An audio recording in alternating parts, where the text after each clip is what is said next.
নমস্কার সবাই, আবারও স্বাগত আমার একটা ছোট্ট মিনি ব্লগে। অনেকদিন পর একটা ব্লগ শ্যুট করতেছি, যেটা একদম ছোট্ট করে করতেছি। তো আজকে আমি সারাদিন কী করুম না করুম সব তোমাদেরকে শেয়ার করুম। দেখো এখন বাজে 10:30, এখন থেকে ব্লগটা স্টার্ট করলাম।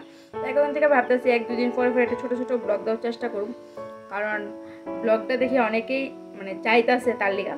তো এখন আমি পড়াইতেছি। দেখো এই যে লাস্ট স্টুডেন্ট, আজকে লাস্ট স্টুডেন্ট। হ্যারে পরের সালে আমার শেষ, হ্যারও মোটামুটি শেষ, এখন অঙ্ক করলেই শেষ হয়ে যাবো গা।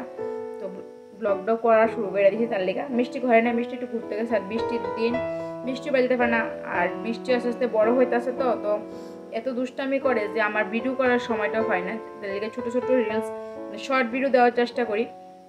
তো ভাবলাম আজকে একটা ব্লগ করে নিই শ্যুট। অনেক দিন হয়ে গেছে, অনেক দিন বলতে অনেক দিন না, অনেক মাস হয়ে গেছে ব্লগ দেওয়া হয় না।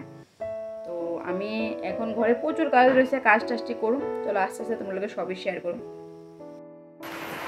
তো পড়ানি শেষ, সান শেষ, আর দেখতেছ হইতেছে আমি পুরো রেডি হয়ে গেছি মেকআপ টেকআপ করে লিপস্টিক করে। আর এদিকে নামতে দেখো বৃষ্টি। তো মিষ্টির আমি রেডি করে নিচ্ছি। তো আজকে পড়ানি সকাল সকালে শেষ, তোমরা তো কইলামই আমি একটু ছোট্ট ব্লগ করতেছি। তো ভাবতেছিলাম মাসির বাড়িতে আমার নামে গেছে বৃষ্টি, দেখো যাতে হলমি বেঁধে হই না। আর আমরা বাড়িতে দেখো রাস্তা দেখা যায়, ওই যে রাস্তাটা দেখা যেতেছে। তো যাই হোক, বৃষ্টিটা কমলে দেখে যেতে পারি না। আমিও রেডি, মিষ্টিও রেডি। আমার কেমন লাগতেছে জানাইও। আবার দেখা হইব মাসির বাড়ি গিয়া। দেখো আই পড়ছি মাসির বাড়িতে, আর বাড়ি দেখো এখানে ফ্রি ফায়ার খেলতেছে। মাসি বৃষ্টির সাথে সাঁতারি করতেছে। তো আমি চলো ড্রেসটা চেঞ্জ করি। তো বাচ্চা গেছে 2:30, বৃষ্টি কমার পরে বাড়িছিলাম, অনেকটা দেরি হয়ে গেছে তবুও গাড়ি দেখো মিষ্টি কি সাঁতারি করতেছে। ড্রেসটা চেঞ্জ করে এলাই। তো ড্রেস চেঞ্জ করে নিলাম। আর এ দেখো মাসিনও ঘুমাই দিছে। আমার বাইরে দেয় বাসিটা করতেছে। ওই দেখো আমার বাইরে খালি মোবাইল টিপতেছে, ফ্রি ফায়ার খেলতেছে, ফ্রি ফায়ার। আর শোনার কথা কয়ে তো লাভ নাই। সরো, চল বাচ্চা গা। দেখছো যাইতো না, চলো বাচ্চা গা। যাইতো না। এখন খাওয়া দাওয়া ওদের করে আবার দেখা হইব 3টা বাজে দিচ্ছে গা। তো সোনার লিগা একটু আলু ভাজি রান্না করে লাই। টাটা। তো বারটা খেলেছি, তো ভাবলাম এখান থেকে একটু ঘুরে যাই। সন্ধ্যা হইতেছে গা, 4:30 বেজে গেছে গা প্রায়। ওই দেখো ধান ক্ষেত, ধান ক্ষেতটা একদমই না, ঘাস উঠেছিল। শুনি কেমন ঘাস। যারা গরু পারে তারা যদি ঘাস কাটতে আয়ে করবো অল্পটা সময় কাটলে অনেকটা ঘাস কাটতে পারে। দেখো পুরা ঘাস, বড় বড় ঘাস, খুব সুন্দর। এদিকে মনে হয় গরু নাই লেগা ঘাস টাস কাটে না। আমার মা গত বছর আমরা যখন গরু আছে তখন আমার মা কাটতে নিয়েছিল।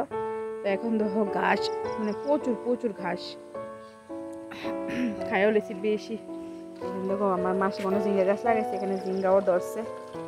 এই যে ঝিঙ্গা ধরছে, তো এখানে রশি দিয়ে একটু চাপ দিছে আর কি। ওই দিকে আরও আছে ঝিঙ্গা দেখা যাচ্ছে। এখানে আদামনি পাতা আছে, ফুল গাছ লাগিয়ে রাখছে। চলো এখানে একটু বসি। তো আমি মাসির বাড়ি তাদের একটা তাই বই, এই যে মাসিদের ফ্যাক্টরি জ্বালানো দেখা যাচ্ছে। আর আকাশটা আজকে খুব সুন্দর, ওই যে আকাশটা খুব সুন্দর। তো একটু রেস্ট করি। আমার মাসি মাছ ধরতে বসে, অনেক মাছ পাইলেছে। এখানে মাসি মাছ ধরতেছে। পাল্টিটা দেখছো নি কত বড় কতলা মাছ পেয়েছে জানো নি? ওই তো একটা হয়েছে।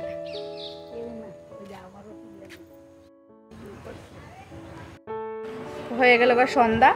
তো সন্ধ্যার সময় দেখো মিশো আমার গায়ে টিফিন।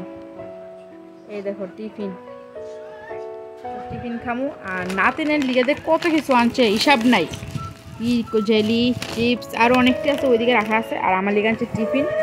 আর আমার মাসি দিতেছে সন্ধ্যাবাতি। আর আমি এখন সন্ধ্যার টাইম, তো টিফিনটা খাই লই। এখন একটু যাবো মনপুর। এবারে তাইলে শুধুই চললো। আর মিষ্টি তো কি খুশি করে লাভ নাই।